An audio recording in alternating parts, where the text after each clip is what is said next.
Halo semua, terima kasih sudah mengklik video ini. Jangan lupa subscribe agar channel ini dapat berkembang. Jangan lupa siapkan kopimu dan cemilanmu. Selamat mendengarkan. Bab 457. Konyol, sungguh konyol. Kami semua melihat dengan jelas. Sebelum kamu menyerang, Ken masih hidup. Kamu malah bilang dia adalah mayat. Benar-benar sangat konyol. Billy menjadi makin marah dan sangat ingin membunuh Luther. Apa kamu kira kami bodoh? Kenapa kamu berpikir kita akan percaya dengan perkataan konyolmu? Benar, jelas-jelas. Kamu yang membunuh Ken. Kami semua bisa membuktikannya. Semua orang menjadi marah dan makin banyak yang bertanya-tanya. Sudah membunuh orang dan tidak mengakuinya. Malah masih menggunakan alasan yang sangat tidak masuk akal untuk menghindarinya. Apakah Luther berpikir mereka adalah anak kecil? Anak muda, apa kamu tahu apa yang kamu katakan? Pada saat ini, Kevin juga mengernyitkan alisnya. Dia mencoba memberikan Luther kesempatan untuk menjelaskannya. Tetapi perkataan Luther makin tidak masuk akal. Aku tahu kalian tidak percaya, tapi aku ada buktinya. Setelah mengatakan itu, Luther berjalan ke depan mayat Ken dan merobek pakaiannya dengan ganas. Tidak lama kemudian, terlihat di hadapan semua orang Ken, bintik-bintik berwarna merah ungu di tubuh. Apa kalian melihatnya? Ini yang disebut lebam mayat. Perkataan Luther kembali mengejutkan semua orang. Lebam mayat. Begitu mendengar perkataan itu, semua orang saling memandang dengan perasaan terkejut dan ragu. Di satu sisi, mereka terkejut dengan perkataan Luther. Di sisi lain, mereka meragukan apakah lebam mayat itu nyata atau palsu. Kamu bilang itu lebam mayat. Bagaimana kalau itu hanya memar biasa? Kata Billy sambil mengernyitkan alisnya dan tetap tidak percaya. Pada saat itu, seorang pria berkacamata tiba-tiba melangkah maju dengan ekspresi terkejut dan berkata, "Aku bisa membuktikan ini memang lebam mayat. Aku pernah bekerja sebagai ahli forensik dan sangat familiar dengan lebam mayat ini. Berdasarkan lebam bintik mayat ini, bisa disimpulkan Ken sudah meninggal setidaknya lebih dari 12 jam. Begitu mendengar perkataan itu, ekspresi semua orang berubah. Bagaimana mungkin? Ken tadi masih hidup. Kita semua juga melihatnya dengan jelas. Benar, banyak orang yang melihatnya. Jadi bagaimana mungkin palsu? Semuanya merasa heran dan banyak yang mulai mempertanyakan karena hasil itu benar-benar sulit dipercaya. Aku juga merasa heran. Bagaimana mungkin ada lebam mayat yang begitu parah di tubuh orang hidup? Kata pria berkacamata juga, yang merasa terkejut. Luther, apa yang sebenarnya telah terjadi? Kata Bianca dengan ekspresi yang bingung juga. Bianca tidak percaya Ken yang dia lihat sebelumnya ternyata adalah mayat. Aku tadi sudah bilang Ken memang sudah mati. Tapi mayatnya dikendalikan seseorang dengan ilmu hitam. Luther terus menjelaskan. Aku yakin kalian semua pernah mendengar cerita-cerita seperti tradisi pengusiran mayat di wilayah Silana. Kondisi saat ini sama dengan tradisi itu. Hanya saja metodenya lebih canggih. Omong kosong, bagaimana mungkin ada ilmu mengendalikan mayat di dunia ini? Tanya Billy. Kan tidak pernah melihatnya bukan berarti tidak ada. Ilmu sihir hitam memiliki banyak varian yang aneh dan ajaib. Jadi mengendalikan mayat sama sekali tidak berarti apa-apa, kata Luther dengan tenang. Hanya lebam mayat saja sama sekali tidak bisa membuktikan masalahnya, kata Billy yang tetap bersikeras. Sebagai seorang ahli bela diri, Billy hanya percaya dengan tinjunya sendiri. Benar-benar keras kepala. Baiklah, kalau kalian masih tidak percaya, hari ini aku akan membuka mata kalian.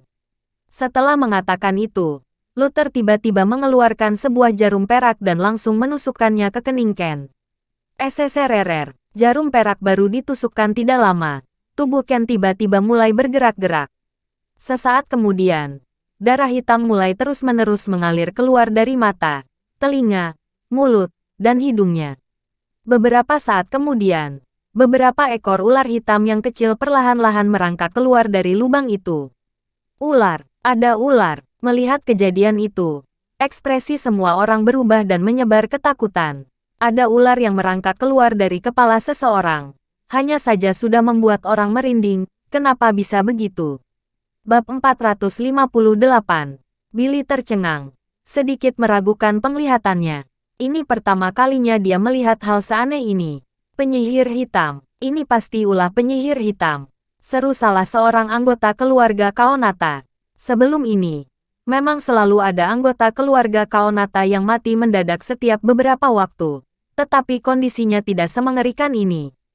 Kejam sekali, ujar Kevin sambil mengernyit. Ekspresinya tampak sangat muram. Setelah membunuh Ken, pelaku masih menggunakan sihir untuk mengendalikan mayatnya untuk meracuni semua orang di keluarga Kaonata. Perbuatan ini tidak hanya keji, tetapi juga biadab. Tidak ada yang sanggup melakukan ini selain penyihir hitam. Sekarang, kalian percaya sama omonganku, kan? Ujar Luther. Ini, Billy hendak mengatakan sesuatu, tetapi akhirnya menelan kata-katanya kembali. Meski sulit diterima, fakta sudah terpampang jelas di depan mata. Tidak ada yang perlu diragukan lagi. Bianca mengingatkan, ayah, kebenaran sudah terungkap sekarang. Tolong segera suruh orang-orang ayah untuk mundur. Pergilah, perintah Kevin sambil mengibaskan tangannya sebagai isyarat agar semua pengawal bubar. Kevin, aku cuma punya satu anak laki-laki. Dia nggak boleh mati sia-sia. Ratap Juno yang saat ini sudah terduduk di lantai. Kak Juno, masalah ini nggak ada hubungannya dengan Luther. Orang yang harus kita benci itu adalah penyihir hitam. Ujar Kevin dengan ekspresi serius. Juno ingin membantah, tetapi dia tidak tahu harus berkata apa. Dia benar-benar tidak bisa menerima keputusan Kevin. Tenanglah, Kak Juno, kematian Ken gak akan sia-sia. Aku bersumpah bakal menemukan penyihir hitam dan membalaskan dendam Ken. Janji Kevin. Putraku yang malang. Isak Juno dengan pilu. Kevin menghela napas dan menepuk pundak Juno untuk menghiburnya. Kemudian, dia menatap Luther dan menanyakan hal yang dibingungkan semua orang. Gimana kamu bisa tahu? Luther menjawab, aku sudah merasa ada yang aneh sejak kemarin. Tapi aku nggak terlalu yakin. Waktu aku melihat Ken dari dekat hari ini, aku menyadari wajahnya sangat pucat. Lalu tubuhnya juga kaku dan berbau seperti mayat. Bau mayat ini disamarkan oleh aroma ens, tapi aku masih bisa menciumnya. Tentu saja, aku nggak langsung bertindak gegabah. Itu karena aku ingin tahu siapa yang mengendalikan mayat Ken dan apa tujuan orang itu melakukannya. Tambah Luther. Jadi, apa kamu sudah tahu jawabannya sekarang? Tanya Kevin. Luther mengangguk dan menjawab. Tentu saja, aku sudah menemukan pelakunya. Siapa itu? Tanya Kevin lagi. Dia memicingkan mata dan tanpa sadar mengepalkan kedua tinjunya. Pelakunya tepat di hadapan kita.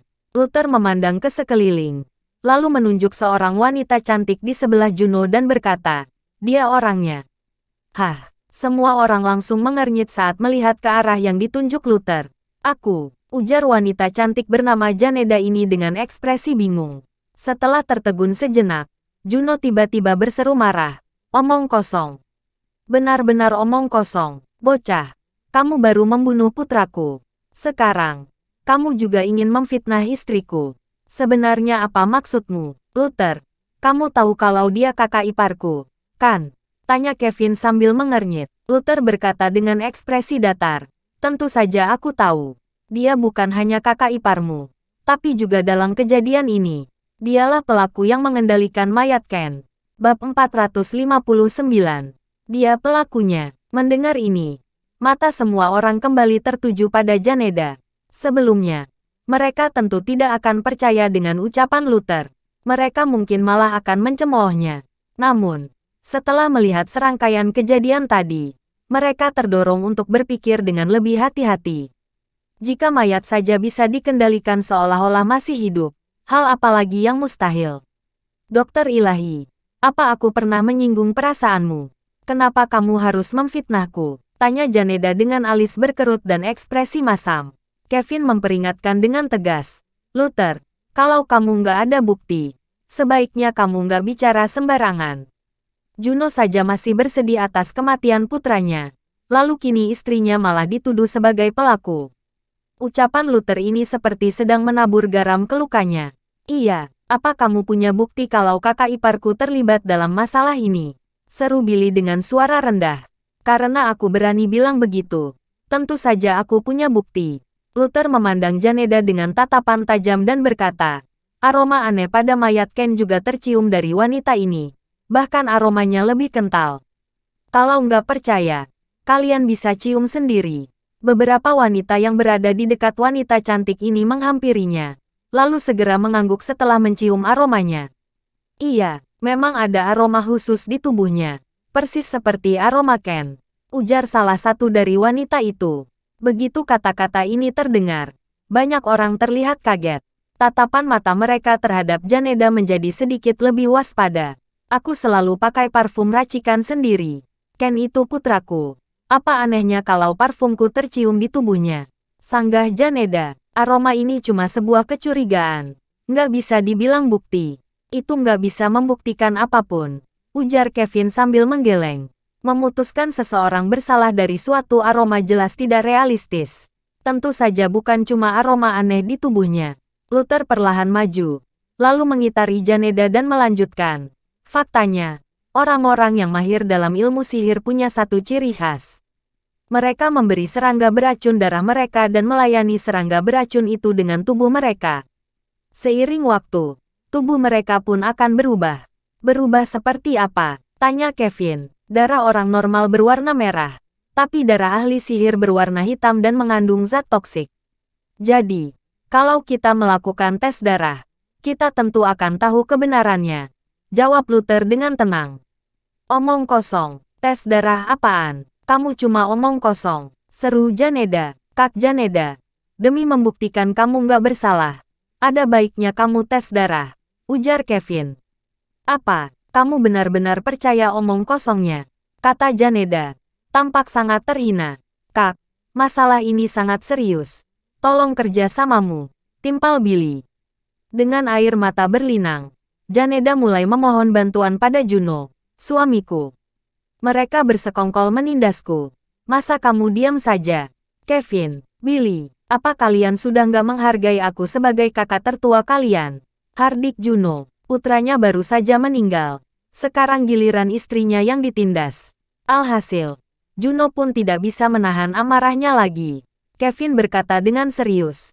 Kak Juno, kepentingan bersama harus diutamakan. Kalau Kak Janeda nggak bersalah, aku bakal minta maaf di depan semua orang. Ya, Kak Juno, nasib seluruh keluarga di ujung tanduk. Nggak boleh ada kesalahan sekecil apapun. Kita lakukan tes darah saja, biar semua orang merasa tenang, bujuk Billy. Juno menggertakkan gigi dan berkata dengan tampang marah. Kurasa kalian semua sudah termakan hasutan bocah ini.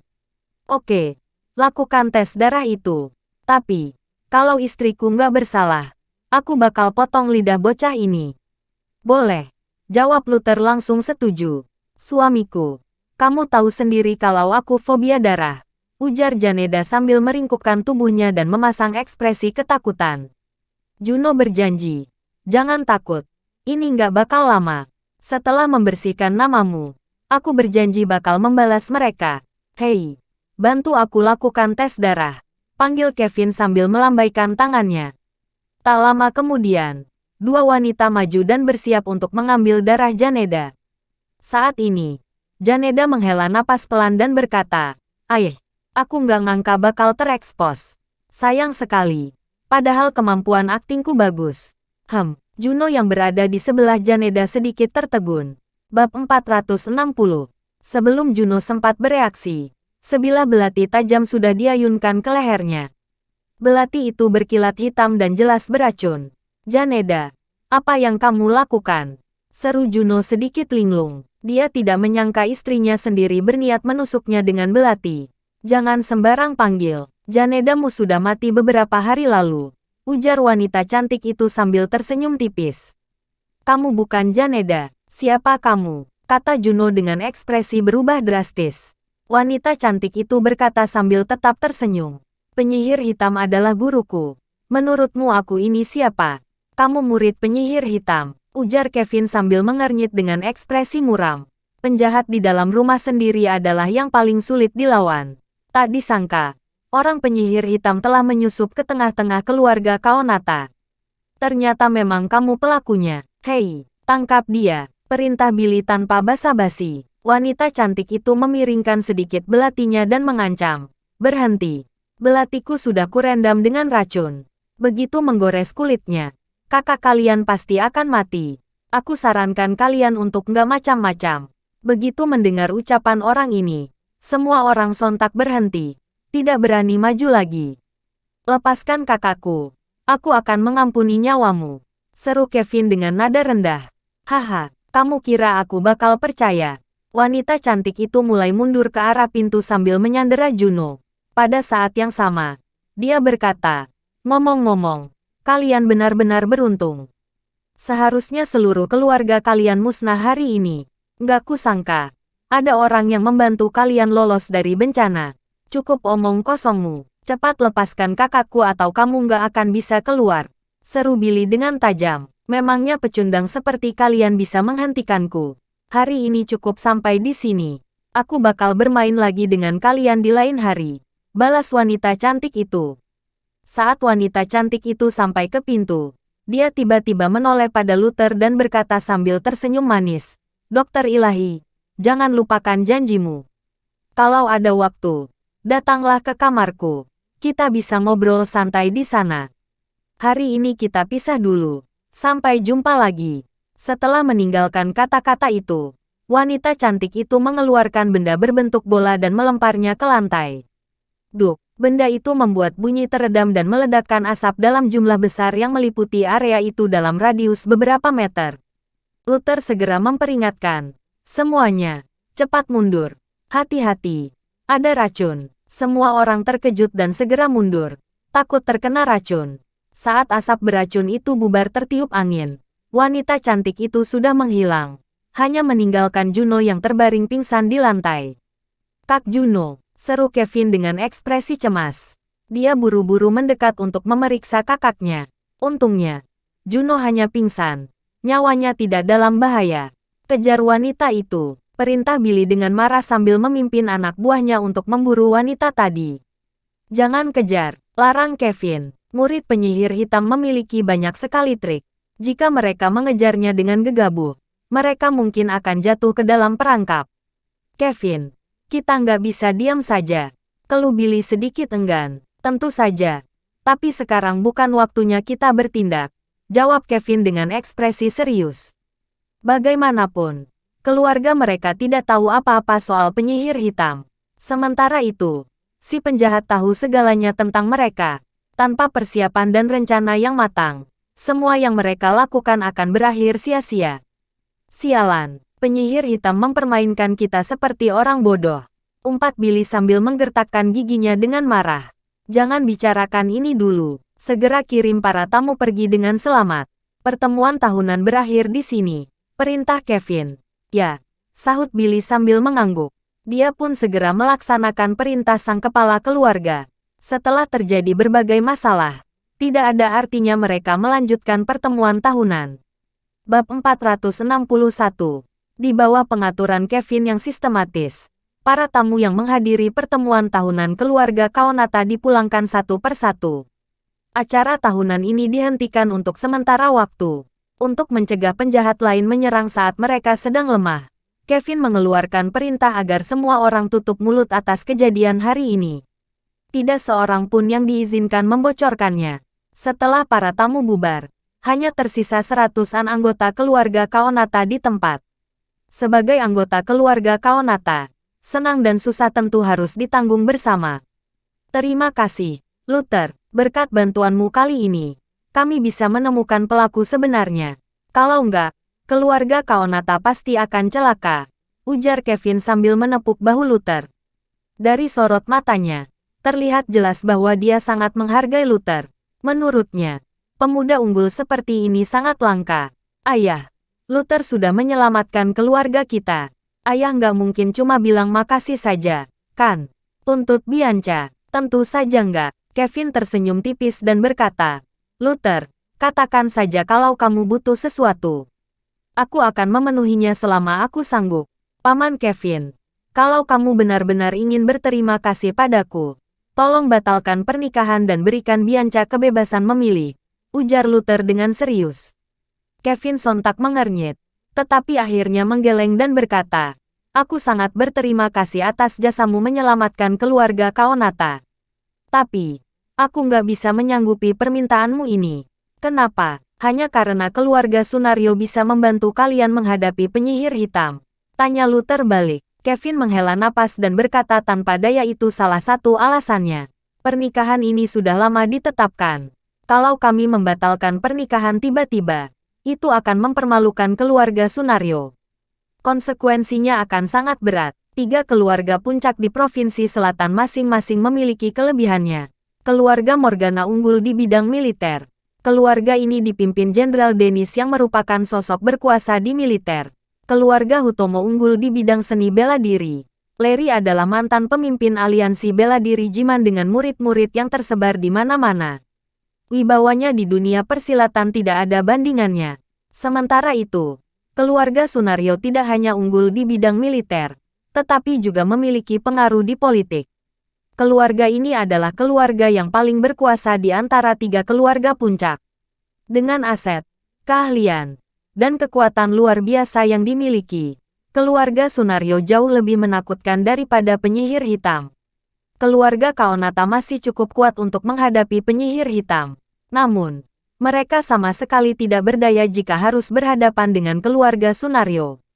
Itulah situasi keluarga Kaonata saat ini. Bukannya mereka tidak ingin membatalkan pernikahan, tetapi mereka tidak berani. Luther mencoba bertanya, Paman Kevin, gimana kalau bukan keluarga Kaonata yang membatalkan pernikahan ini, tapi keluarga Sunario? Aku tahu kamu mengharapkan keajaiban, tapi situasi ini nggak mungkin terjadi. Kevin menggeleng dan melanjutkan, keluarga Sunario menyetujui pernikahan ini karena mereka melihat potensi keluarga Kaonata dalam bisnis. Dengan dukungan keluarga kami, mereka juga akan lebih berjaya. Kalau keluarga Sunario benar-benar membatalkan pernikahan, apa Paman bakal setuju? Tanya Luther lagi. Andai itu benaran terjadi, tentu saja aku setuju, sahut Kevin sambil mentertawakan dirinya sendiri. Mendengar ini, Bianca sontak berujar dengan gembira. Ini ucapan ayah sendiri. Ya, selama Harry yang membatalkan pernikahan, ayah nggak boleh lagi memaksaku menikah. Apa rencana kalian? Tanya Kevin dengan sedikit gelisah. Tingkah putri sulungnya ini selalu berada di luar prediksinya. Bianca tidak menjelaskan dan hanya berkata, ayah nggak perlu khawatir. Pokoknya ayah pegang saja janji tadi. Kamu, saat Kevin hendak mengatakan sesuatu, Wati tiba-tiba menghampirinya dan berkata, Tuan, orang-orang dari keluarga Sunario datang berkunjung. Persilakan mereka masuk, perintah Kevin tanpa basa-basi. Dia pun segera memimpin sekelompok anggota keluarga Kaonata untuk keluar menyambut tamu. Saat ini, di luar gerbang kediaman Kaonata, ada sebuah grup meriah yang terdiri dari orang-orang berpakaian indah. Bab 462. Sebuah mobil mewah memimpin paling depan, diikuti para pengawal yang berjaga di belakang. Dilihat sekilas, kelompok ini sangat ramai. Setidaknya ada ratusan orang di sana. Ada 2 orang yang berdiri di posisi terdepan, 1 pria dan 1 wanita. Pria itu berwajah tampan dan bertubuh tinggi. Tatapan matanya setajam elang, seolah-olah dia memiliki mata tembus pandang. Langkah-langkah tegasnya membawa aura dingin yang kuat. Dia bak dewa kematian yang berjalan keluar dari timbunan mayat dan lautan darah. Intinya, pria itu memberikan kesan sebagai orang yang cakap dan mengintimidasi. Pria itu adalah Harry, yang dikenal sebagai Jenderal Jenius. Wanita di sebelahnya adalah Gianna, orang yang pernah berselisih dengan Luther sebelumnya. Kak, dari ucapan Bianca sebelum ini, sepertinya dia nggak mau menikah denganmu, kata Gianna sambil lalu. Bukan dia yang bisa memutuskan hal ini. Pokoknya, wanita yang kusukai bakal tetap kudapatkan, balas Harry dengan tenang. Nada bicaranya tegas dan mendominasi, tetapi juga sangat natural. Gianna mengangguk setuju dan menimpali. Ya, pendapat Bianca sama sekali nggak penting. Dia nggak punya hak untuk membuat keputusan atas persatuan 2 keluarga ini. Mereka sudah datang, ujar Harry sambil perlahan mendongak dan melihat ke depan. Saat ini, gerbang kediaman Kaonata perlahan terbuka. Segera setelahnya, Kevin bergegas keluar bersama sekelompok anggota keluarga Kaonata. Harry, maaf sudah membuatmu menunggu lama. Silakan masuk, ujar Kevin sambil tersenyum dan mempersilakan mereka masuk. Sekelompok orang dari keluarga Sunario itu segera dipimpin masuk ke villa. Sepanjang jalan, anggota keluarga Kaonata berjalan dalam dua barisan dan menunjukkan rasa hormat mereka. Pelayan, sajikan teh, perintah Kevin. Setelah para tamu duduk di ruang tamu, pelayan mulai menyajikan teh, camilan, dan yang lainnya dengan penuh hormat. Paman Kevin, kalian seharusnya sudah tahu tujuan kunjungan kami. Kami datang untuk memberikan mahar pada keluarga Kaonata, kata Giana. Sambil bicara, dia menepuk tangannya. Kemudian, para pelayan segera membawakan kotak-kotak mahar. Begitu kotak itu dibuka, cahaya permata yang menyilaukan segera memenuhi ruangan. Di dalam kotak-kotak mahar ini, ada ingot emas dan baju pengantin tradisional yang terbuat dari emas murni. Ada pula kotak-kotak berisikan perhiasan giok, perhiasan emas dan perak, dan masih banyak lagi yang lain. Dihitung-hitung, total ada 20-an kotak yang dibawa masuk. Barang-barang di dalam setiap kotak sangatlah mahal dan berharga. Semua mahar ini sungguh membuktikan jati diri keluarga Sunario sebagai keluarga kaya. Paman Kevin, apa kamu puas dengan semua mahar ini? Tanya Giana dengan angkuh sambil mengangkat kepalanya tinggi-tinggi. Sebaliknya, Harry hanya menyesap teh tanpa mengucapkan apapun. Dia bersikap seperti orang yang tidak terlibat dalam hal ini. Tentu saja kami sangat puas dengan ketulusan keluarga Sunario, jawab Kevin sambil mengangguk dan tersenyum. Bagus, karena kalian puas, pernikahan sudah ditetapkan. 10 hari lagi, kami akan datang untuk menjemput pengantin, putus Giana. Kevin berujar, nggak masalah. Tepat ketika Kevin hendak mengiyakan ucapan Giana, mendadak terdengar seseorang berkata dengan lantang, aku nggak setuju. Begitu kata-kata ini terlontar, pandangan mata Seinua orang beralih ke pintu ruang tamu. Di bawah perhatian semua orang, Blanka perlahan masuk bersama beberapa orang sambil berkata dengan suara lantang, aku nggak setuju dengan pernikahan ini. Giana sontak berkata dengan ekspresi masam, nggak setuju. Bianca, apa kamu sadar dengan kata-katamu? Tentu saja. Kutegaskan sekali lagi, aku nggak bisa menikah dengan Harry, kata Bianca dengan datar. Ada apa ini, Paman Kevin? Apa kalian ingin membatalkan pernikahan? Harry perlahan mendongak dan melempar tatapan mata setajam pisau seraya berkata, apa kalian sudah memikirkan akibatnya kalau kalian membatalkan pernikahan? Bab 463. Saat Harry menyapukan pandangannya, semua anggota keluarga Kaonata seketika bergidik. Rasa ngeri yang sulit diredam muncul di hati mereka. Nada bicara Harry sangat tenang, bahkan sama sekali tidak terdengar gejolak emosi. Namun, tatapan matanya sudah cukup membuat semua orang ketakutan. Untuk sesaat, semua orang seakan-akan merasa bahwa mereka sedang diincar oleh binatang buas. Harry, jangan salah paham. Bianca cuma salah ngomong, jelas Kevin. Kemudian, dia memelototi Bianca dan berkata dengan galak, jangan bikin masalah. Cepat kembali ke kamarmu. Susan juga terkejut dan segera memperingatkan. Bianca, pernikahan antara kedua keluarga bukan permainan. Jangan bicara sembarangan. Penolakan Bianca di depan Giana sebelumnya masih bisa ditoleransi. Namun, keluarga mereka harus menanggung konsekuensi serius karena Bianca telah berani mengucapkan kata-kata tadi di depan Harry. Aku nggak main-main. Aku juga nggak bicara sembarangan, balas Bianca. Bianca melanjutkan dengan berani. Harry, aku tahu kamu pria yang baik, tapi kamu nggak bisa memaksakan perasaan. Seperti kata pepatah, cinta yang dipaksakan nggak akan bertahan lama.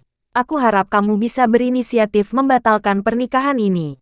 Keluarga Kaonata tidak berani membatalkan pernikahan, tetapi hal itu bukan masalah bagi keluarga Sunario.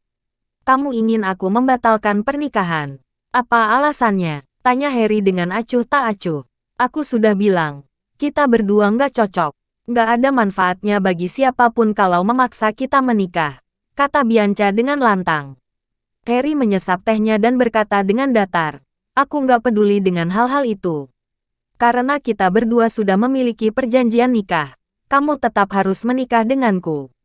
Kalau nggak, itu artinya kalian ingkar janji. Bianca mengernyit dan berkata, kamu bisa diajak ngomong baik-baik nggak sih? Aku sudah punya orang yang kusuka. Aku dan kamu nggak cocok.